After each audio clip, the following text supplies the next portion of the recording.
Hello, thank you for joining me today.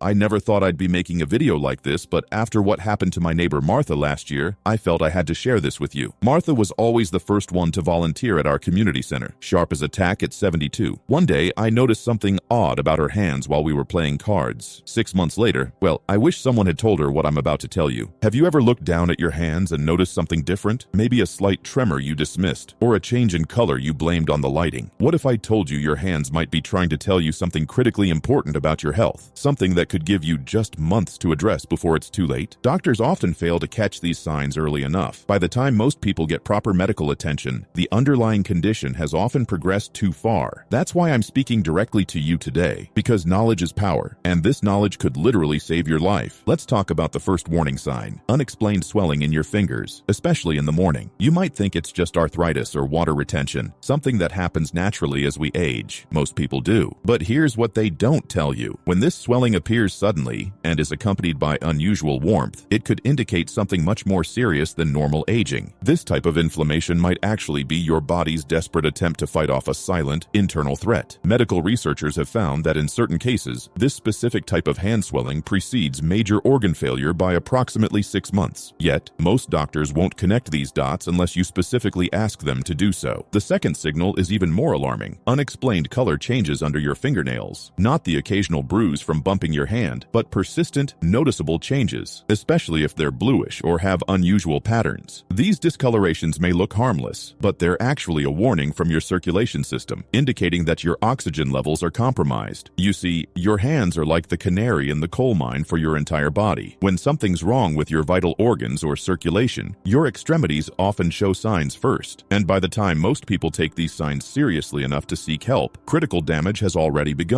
If you're still here and this video is helping you, please leave a quick comment below. I'd really appreciate knowing you're watching. And if you haven't subscribed yet, now's a great time. Tap the bell so you don't miss the next one. Let's keep going. Now, you may wonder why I'm so passionate about this topic. My father was always independent, proud, and never wanted to bother doctors with what he called little aches and pains. He ignored the changes in his hands for months. Just old age, he'd say with a laugh. By the time we convinced him to see a specialist, the underlying condition had progressed substantially. The doctor told us privately that had he come in when the symptoms first appeared, his treatment options would have been far more effective. That's why I'm sharing this with you today. Not to frighten you, but to empower you with information that could make all the difference. Because contrary to what many believe, these hand changes aren't inevitable parts of aging. They're specific warnings that something needs attention right away. What makes this particularly troubling is that these hand changes often appear while you're still feeling relatively healthy otherwise. You might have plenty of energy, a good appetite, and no other obvious symptoms. That's what makes these silent warnings so dangerous and so easy to dismiss. In our next segment, we'll dive deeper into the specific patterns to watch for and what they might be telling you about your internal health. I'll also share the story of my friend Richard, who noticed something unusual about the veins on the back of his hand, something his doctor initially dismissed, but which turned out to be critically important. His quick action quite literally saved his life, and the simple test he demanded could do the same for you. Let me tell you about Richard. At 68, he was still working part-time as a consultant, enjoying his grandkids on weekends, and planning a cruise with his wife for their 45th anniversary. One morning while shaving, he noticed something unusual. The veins on the back of his hand were forming an unusual pattern, almost like a web, with one particularly prominent bulging vein. His doctor said it was a normal part of aging, nothing to worry about. But Richard couldn't shake the feeling that something wasn't right. What his doctor missed, and what you need to know, is that sudden changes in the vascular patterns of your hands can be one of the earliest indicators of critical circulatory issues. When Richard finally got a second opinion and the right tests, they found a dangerous blockage that could have led to a stroke within months. The vascular surgeon told him later that the hand sign probably saved his life. The third warning sign is perhaps the most overlooked yet potentially the most serious: unexpected stiffness or weakness in your grip that develops over just weeks, not years. Many brush this off as normal aging or maybe the beginning of arthritis. But here's what medical textbooks don't emphasize enough. When this weakness develops rapidly, especially if it's more noticeable in one hand than the other, it could indicate a neurological issue that's silently progressing. What makes this particularly dangerous is that by the time more obvious symptoms appear, difficulty with balance, slurred speech, or cognitive changes, the condition is often much harder to treat. Yet, caught in that early stage of hand weakness, many of these conditions can be addressed with significantly better outcomes. Some can even be reversed completely if caught within that critical 6-month window. Think about that for a moment. Something as simple as paying attention attention to changes in your hand strength could literally be the difference between a treatable condition and a life-altering diagnosis. Yet how many of us have been conditioned to ignore these minor changes, to tough it out, to not bother our doctors with what seems insignificant? If you're still here and this video is helping you, please leave a quick comment below. I'd really appreciate knowing you're watching. And if you haven't subscribed yet, now's a great time. Tap the bell so you don't miss the next one. Let's keep going. The fourth sign is one that is often dismissed completely. Unusual sensations, such as tingling, numbness, or what some describe as electric shocks running through specific fingers. Many healthcare providers will immediately attribute this to carpal tunnel syndrome or simply tell you it's a pinched nerve that will resolve on its own. And sometimes that's exactly what it is. But here's what you need to know. When these sensations occur primarily in your ring finger and pinky, especially if they're accompanied by any change in the color or temperature of that part of your hand, you could be experiencing early warning signs of a vascular issue that's much more serious than carpal tunnel. Left unaddressed, these particular vascular problems can progress rapidly, sometimes leading to tissue damage that becomes irreversible within that 6-month time frame I mentioned earlier. What's particularly troubling is how often these symptoms are dismissed in older adults. I've heard too many stories of people being told, well, at your age, some circulation problems are expected. Such thinking can be dangerous, even deadly. Age should never be used as an excuse to overlook potential warning signs. I remember Clara, a vibrant 75-year-old from my church group, who mentioned her fingers would sometimes turn white and then bluish, especially when she was out in cooler weather. Everyone, including her family doctor, told her it was just poor circulation due to age. 6 months later, she was diagnosed with a serious autoimmune condition that had caused significant damage while everyone was dismissing her symptoms. Had the underlying condition been caught when the hand symptoms first appeared, her treatment would have been far more effective. These stories, Martha, Richard, Clara, my own father, they're why I'm so passionate about raising awareness, because knowledge truly is power, especially when it comes to your health. In the next segment, I'll share exactly what you should do if you notice any of these warning signs, including the specific tests you need to ask for. Tests that standard checkups often don't include, but could quite literally save your life. So, what should you do if you notice any of these warning signs we've been discussing? First, and I cannot stress this enough, don't panic, but don't delay either. That 6-month window I mentioned is precious time that you don't want to waste being worried without taking action. The first step is to document your experiences. Take clear photos of your hands, paying particular attention to any discoloration, swelling, or unusual vein patterns. Keep a simple daily log noting when symptoms appear, how long they last, and any activities that seem to trigger or worsen them. This documentation can be invaluable when speaking with healthcare providers, as it highlights patterns they might miss during a brief office visit. When you make that doctor's appointment, and yes, you absolutely should make one promptly, be specific about your concerns. Don't just say your hands feel strange or weak. Tell them exactly what changes you've noticed and, crucially, how rapidly these changes have occurred. The time frame of symptom development is often more important than the symptoms themselves in determining urgency. Here's where many people go wrong. They accept vague reassurances without asking for specific tests. You need to advocate for yourself. If you're experiencing swelling or discoloration, as we discussed, request comprehensive blood work that includes markers for inflammation and autoimmune conditions. These are not always included in standard panels, but they can reveal critical information about what is happening inside your body. For those experiencing vascular changes, such as Richard, or unusual sensations in specific fingers, consider requesting a vascular ultrasound of your upper extremities. Many doctors won't order this unless you specifically request it, yet it can reveal circulatory issues that might otherwise go undetected until much more serious symptoms develop. If you're noticing grip weakness or stiffness that I mentioned, don't settle for a diagnosis of normal aging without a proper neurological assessment. Request a referral to a neurologist who can perform specialized testing to determine whether your symptoms may indicate a condition requiring immediate attention. What is particularly important to understand is that many of these conditions, when detected early, can be addressed with relatively simple interventions, such as medication adjustments, specific physical therapy protocols, or minimally invasive procedures. But that same condition, discovered 6 months later, might require much more aggressive treatment with potentially life-altering side effects. If you're still here and this video is helping you, please leave a quick comment below. I'd really appreciate knowing you're watching. And if you haven't subscribed yet, now's a great time. Tap the bell so you don't miss the next one. Let's keep going. Now, I want to be clear about something. I'm sharing this information not to cause anxiety, but because knowledge truly is power. Knowing what to look for and what actions to take puts you in control of your health in a way that passive acceptance of symptoms never can. This isn't about living in fear. It's about living with awareness. I think about my friend Eleanor, who watched this same information in a video similar to this one last year. She noticed the early stage stages of the unusual finger numbness pattern we had discussed. Instead of dismissing it, she took photos, kept a log, and took it to her doctor with specific requests for the tests I mentioned. Her doctor was initially skeptical but agreed to order the vascular studies. What they found was early evidence of a condition that, left untreated, could have led to serious complications within months. Because she caught it so early, her treatment was straightforward: a medication adjustment and a simple outpatient procedure. Her doctor later told her that had she waited until more obvious symptoms appeared, her treatment would have been far more complex, with a much less certain outcome. Eleanor's story illustrates something I deeply believe: that we must be active participants in our healthcare, especially as we age. The days of simply accepting whatever comes our way as just part of getting older are behind us. With the right information and the courage to act on it, many of us can prevent or effectively manage conditions that previous generations simply had to endure. So I encourage you today, take a moment right now to look at your hands. Really look at them. Notice their color, their strength, any changes in sensation or appearance that might be recent. If something doesn't seem right, use the information we've discussed to take appropriate action. Document what you're seeing, make that appointment, and request those specific tests. You have nothing to lose and potentially everything to gain. Remember, your hands do much more than help you interact with the world. They can also tell you crucial information about what's happening inside your body, if only you know how to listen. And now, you do. Thanks for watching today's video. Take a moment to comment below with one takeaway and how you'll apply it in your own life. We really do read and appreciate every message. If you found this content useful, like, subscribe, and share it with someone who might benefit. Your support helps us continue to show up for you. See you next time.